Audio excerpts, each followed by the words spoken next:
खुलुमबाय लोगोफोर, नोंथांमोनखौ आंनि बिटिआर निउसआव फिन बरायबाय आरो जायफोर आंनि चेनेलखौ साबस्क्राइब खालामाखै अन्नानै साबस्क्राइब खालामदो। मैया बिपिएफनि मानसिफ्रा इउपिपिएलआव सा 16 जन अफिसियेलि जयेन जाबाय।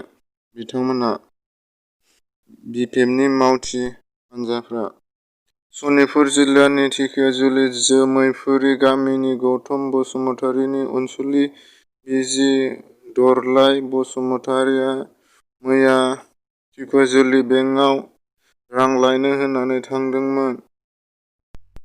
नाथाय न'आव सफैफिनाखै।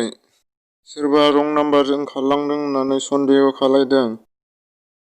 नोंथांमोना खबर मोनोबा 9361554843 नाम्बाराव कल खालायनानै खिन्थाहरनो हागोन। भिडिअखौ जाहाथे लोगोफोरनो शेयार खालायनानै होयो। साथाम नङाबा साबासो मानसिनो शेयार खालायनानै होयो जाहाथे गोमानाय मानसिखौ थाबैनो मोनो।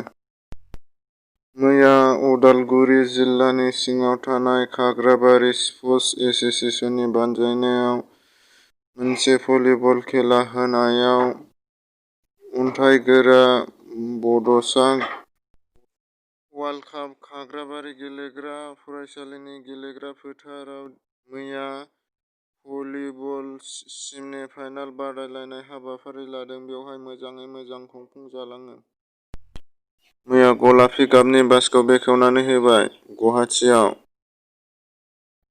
बिथां चन्द्रमहन पाटवारी बिथाङा बासखौ बेखेवनानै होबाय आरो लोगोसे बेवहाय बाहागो लादों आसामनि चिफ मिनिस्टार सर्बानन्द सन'वाल बिथाङा बाहागो लादों।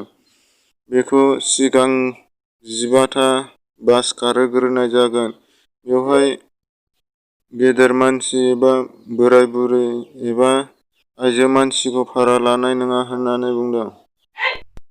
बिटिसिनि चिफ प्रमद बर'आ माखासे खौरांगिरिफोरजों रायज्लायदोंमोन आरो खौरांगिरिफोरा मोनगु दफानि सायाव